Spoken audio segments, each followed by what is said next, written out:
যে আগরতলা থেকে খোয়াই হয়ে কমলপুর, কৈলাসহর, কুমারঘাটের যে আমাদের বাইপাস রাস্তাটা, এটার একবারে দুর্বিষহ যন্ত্রণা আমাদের যারা যাত্রী তারা ভোগ করছেন।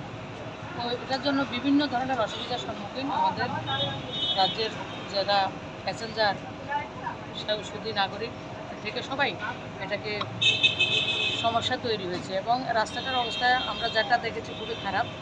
তার জন্য গত কয়েকদিন ধরে আমি সম্পর্কে রয়েছি এবং যারা অফিসার রয়েছেন ওনারা ওই জায়গাতেই ছিলেন। গতকালকে রাত্রে ওনারা এসেছেন, তো আজকে ওনার সঙ্গে আমি দেখা করতে এসেছি, যিনি দায়িত্বে রয়েছেন ইডি অফিসার চৌধুরী সাহেব।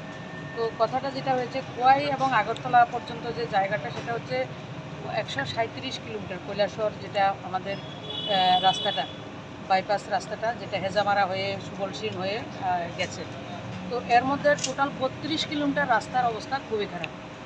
বিষয় হচ্ছে 2020-এ এটা রাস্তা শুরু হয়েছে, কিন্তু এর বছর দেড়েক পরেই যে কোম্পানি সে দায়িত্বটা নিয়েছিল তারা রাস্তার দায়িত্ব ছেড়ে দিয়েছে।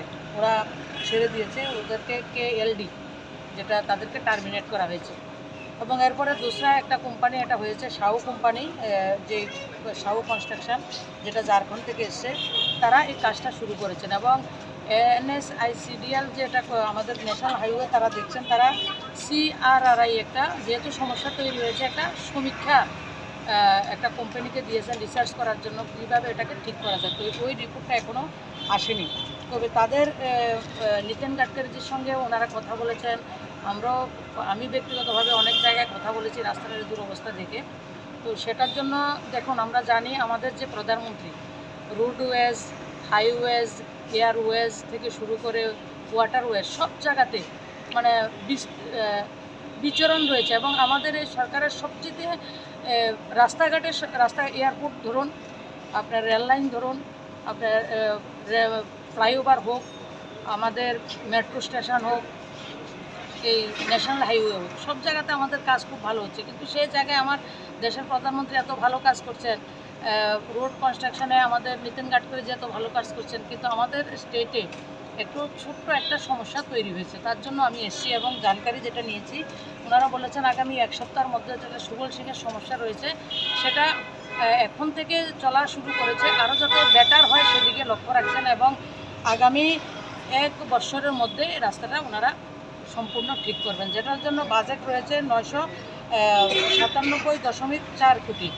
মানে 997 কোটি টাকার উপরে এটা রয়েছে। এবং এটা আবার ডেভিয়েশনও হতে পারে, যেটা সমীক্ষা চলছে। সিআরআরআই যে কোম্পানিকে ওনারা দিয়েছেন, সেই কোম্পানিটা সমীক্ষা করে এটা রিসার্চ করে বলবেন কীভাবে রাস্তাকে আবার ঠিক করা যায়।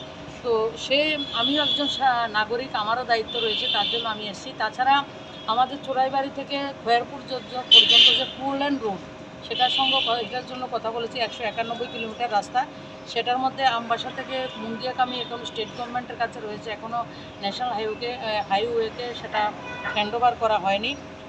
সেটা ওনারা বলছেন যে 2027-এর মধ্যে 150 কিলোমিটার রাস্তা হবে, সেটাকেও কার্ভ সব কিছু বাদ দিলে 150 কিলোমিটার রাস্তা 4 লেন হবে, সেটাকেও ওনারা ঠিক করবেন। এবং আমি রিকোয়েস্ট করেছি চম্পকনগর থেকে খয়েরপুরের যে বর্তমানে যে সিচুয়েশান, সেটা যাতে একটু ভালো করে আপাতত একটু ঠিকঠাক করে দেন, মানুষের যাতে চলার উপযুক্ত হয়। বিশেষ করে যারা গাড়ি চালায় ভাইয়েরা, যারা আমাদের স্টেটের অনেক কিছু রেল লাইনে অনেক সময় প্রতি বর্ষণ আমাদের স্টেটে হয় এবং নর্থ ইস্টে সবচেয়ে বেশি বর্ষা হয়, এটাও একটা কারণ রয়েছে। কিন্তু সেটা নতুন কিছু না, এটা পুরনো, সেটার উপর ডিপেন্ড করে আমাদেরকে কাজ করতে হয়। তো সেই জায়গায় রেল লাইনেও সমস্যা হয় এবং এই রোড যদি ঠিক না থাকে আমাদের জিনিসপত্রের দামও সেই জায়গায় বৃদ্ধি হয়। আমাদের যারা গাড়ি চালান, ট্রাক চালক বলুন, এমনি বাস চালক বলুন, সবারই বিভিন্ন ধরনের অসুবিধা হয়। তো সেই কারণে আমি এসেছি। আর আমি আমার অফিসারদের সঙ্গে কথা বলে সেটা আশ্বস্ত হয়েছি, তারা ডে নাইট কাজ করছেন এবং যেটা সুবলসিংয়ের রাস্তা তারা নিজেরা টেক ওভার করেছেন, আগামী 2-1 দিনের মধ্যে এটা চলার উপযুক্ত করবেন। এবং যতক্ষণ অবধি রাস্তা ঠিক না হয় আর এমন যাতে খারাপ না হয় সেদিকে যাতে ওনারা লক্ষ্য রাখেন এবং মাঝে মাঝে এসে সেগুলি দেখব, সেই বিষয়ে এসেছি। এবং রাজ্যবাসীকে আশ্বস্ত করছি ডিপার্টমেন্ট কাজ করছে যে কোনো কারণে হোক, কন্ট্রাক্টর পালিয়ে গেছে, কোম্পানি পালিয়ে গেছে, এটা কী কারণে পালিয়েছে তারা সেগুলি দেখছেন। কিন্তু পালালে তো হবে না, কিন্তু সমস্যাটা আমরা ভোগ করছি। তো সেই জায়গা থেকে আমার দেশের প্রধানমন্ত্রী সমস্ত সুবিধা দিচ্ছেন, কিন্তু সেই জায়গায় কিছু কিছু জায়গায় বিভিন্ন ধরনের কোম্পানির গাফিলতির কারণে আমাদের জনদুর্ভোগ এবং আমাদের সরকারেরও বদনাম করার কিছু চেষ্টা হয়। তো সেই জায়গায় আমি সবাইকে বিনম্রভাবে অনুরোধ করব, সরকার পাবলিকেরই হয়। সরকারের মূল বিষয়বস্তু পাবলিককে সুখী করা।